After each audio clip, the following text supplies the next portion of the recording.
ನಮಸ್ಕಾರ. ಕನ್ನಡ ಕಲಾವೇದಿಕೆ ಚಾನೆಲ್ ವೀಕ್ಷಕರಿಗೆ ತುಂಬ ಹೃದಯದ ಧನ್ಯವಾದಗಳು.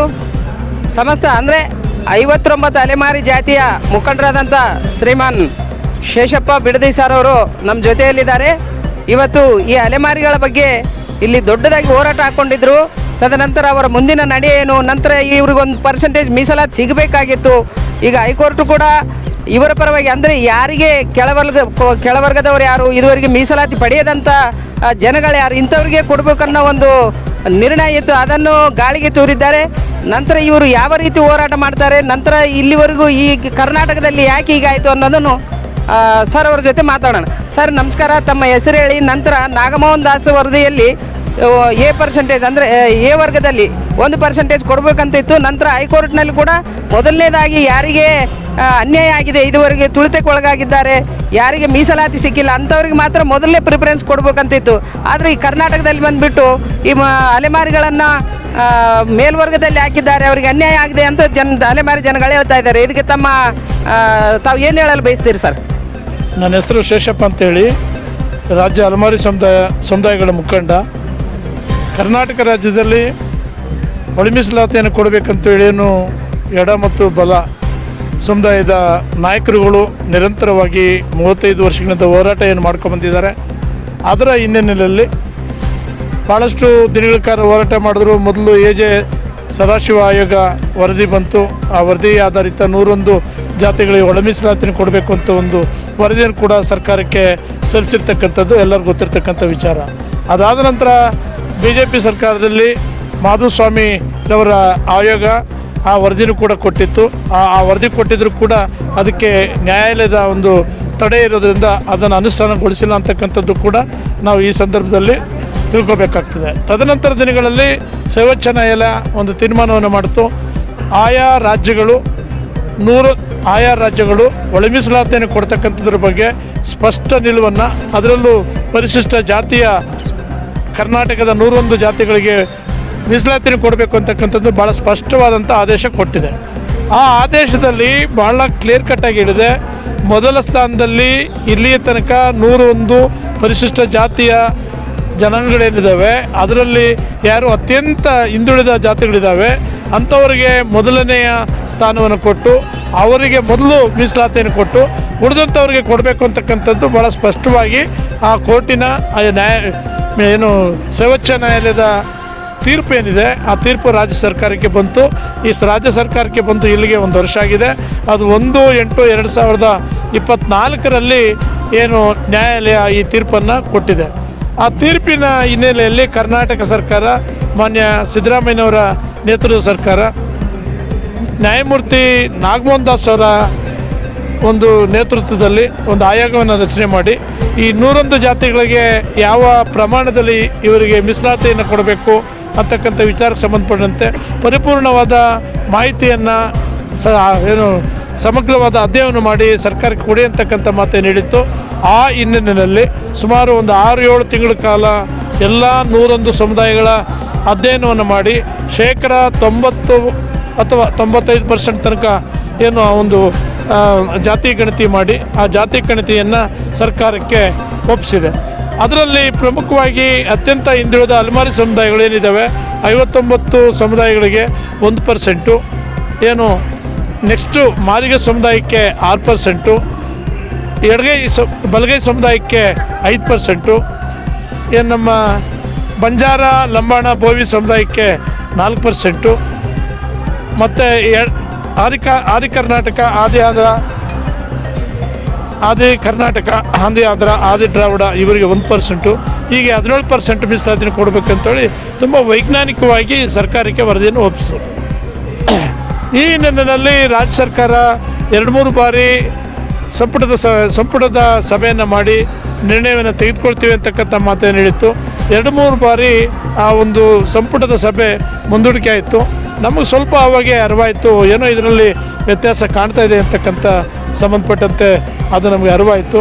ಆದರೂ ಕೂಡ 19ನೇ ತಾರೀಕೆ ಫ್ರೀಡಮ್ ಪಾರ್ಕಲ್ಲಿ ನಮ್ಮ ಎಡ ಮತ್ತು ಬಲಗೈ ಸಮುದಾಯದ ನಾಯಕರುಗಳು ಇಲ್ಲೇನು ಸೇರಿ ಇಲ್ಲಿ ಗೊಂದಲ ಆಗ್ತಾ ಇದೆ, ಈ ಕೂಡಲೇ ನಾವು ಧರಣ ಪ್ರಾರಂಭ ಮಾಡೋಂತ ಮಾಡಿದ್ರು. ಅದ್ರ ಜೊತೆಲಿ ನಾವು ಅಲೆಮಾರಿಗಳು ಕೂಡ ಅವ್ರ ಜೊತೆಲಿ ಇದ್ದೋ, ಅವ್ರ ಜೊತೆಲಿ ಹೋರಾಟದ ಮುಂಚೂಣಿಯಲ್ಲೂ ಕೂಡ ಇದ್ದೋ. 19ನೇ ತಾರೀಕು ದಿಢೀರನೆ ಮಾನ್ಯ ಮುಖ್ಯಮಂತ್ರಿಗಳು ಸಂಪುಟದ ಸಭೆ ಆದ ನಂತರವೇ ಹೋಗಿ ಘೋಷಣೆ ಮಾಡ್ತಾರೆ ಏನಂತ, ಅಲೆಮಾರಿ ಸಮುದಾಯಗಳನ್ನು ಸಂಪೂರ್ಣವಾಗಿ ಮರಣಶಾಸನವನ್ನು ಮಾಡಿ 3 ಗುಂಪುಗಳು ಮಾಡಿ, 1ನೇ ಗುಂಪಿನಲ್ಲಿ 6% ವಲಯರಿಗೆ, 6% ಮಾದಿಗರಿಗೆ. ಹಾಗಾಗಿ 3ನೇ ಇದರಲ್ಲಿ ವರ್ಗೀಕರಣದಲ್ಲಿ ಲಂಬಾಣಿ, ಬೋವಿ, ಕೊರ್ಮ, ಕೊರ್ಚ ಈ ಒಂದು 59 ಅಲೆಮಾರಿ ಸಮುದಾಯಗಳಿಗೆ ಮೀಸಲಾತಿಯನ್ನು ಕೊಡ್ತಕ್ಕಂಥದ್ದಕ್ಕೆ ಘೋಷಣೆ ಆಗಿದೆ. ಸರ್ಕಾರದಲ್ಲಿ ಕೂಡ ಒಂದು ಆದೇಶ ಕೂಡ ಆಗಿದೆ.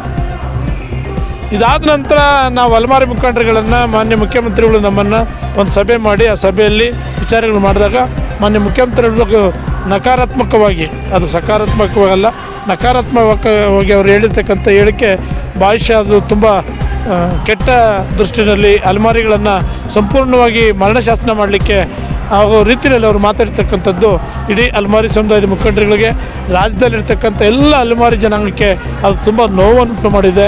ಮಾನ್ಯ ಮುಖ್ಯಮಂತ್ರಿಗಳು ಈ ರಾಜ್ಯದಲ್ಲಿ ಈ ಹಿಂದೆ ಭಾಳಷ್ಟು ಆಯಾಮಗಳಲ್ಲಿ ಕೆಲಸ ಮಾಡ್ಕೊಂಡು ಬಂದವರು, ಸಾಮಾಜಿಕ ನ್ಯಾಯದ ಅಧಿಕಾರರು, ಅಹಿಂಸಾ ಮತ್ತು ಅಹಿಂದ ಚಳವಳಿಯ ಮುಂಚೂಣಿರ್ತಕ್ಕಂಥವ್ರು.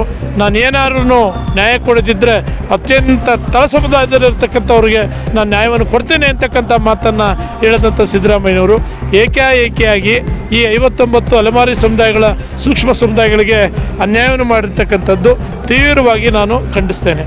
ಜೊತೆಗೆ ಇವತ್ತು ಏನು 3ನೇ ತಾರೀಕು ಬೃಹತ್ ಮಟ್ಟದಲ್ಲಿ ನಾವು ಇಡೀ ರಾಜ್ಯದಲ್ಲಿರ್ತಕ್ಕಂಥ ಎಲ್ಲ ಅಲೆಮಾರಿ ಸಮುದಾಯದ ನಾಯಕರುಗಳು, ಮುಖಂಡರುಗಳು, ಸಾರ್ವಜನಿಕರು, ಸಮುದಾಯದ ಚಿಂತಕರು, ಸಮುದಾಯದ ಬಗ್ಗೆ ಆಸಕ್ತಿ ಉಳ್ಳಂಥವರು ಸುಮಾರು 10,000 ಜನಸಂಖ್ಯೆ ಸೇರಿ ಇವತ್ತು ಈ ಒಂದು ಸಮಾವೇಶವನ್ನು ಮಾಡಿದ್ದೇವೆ.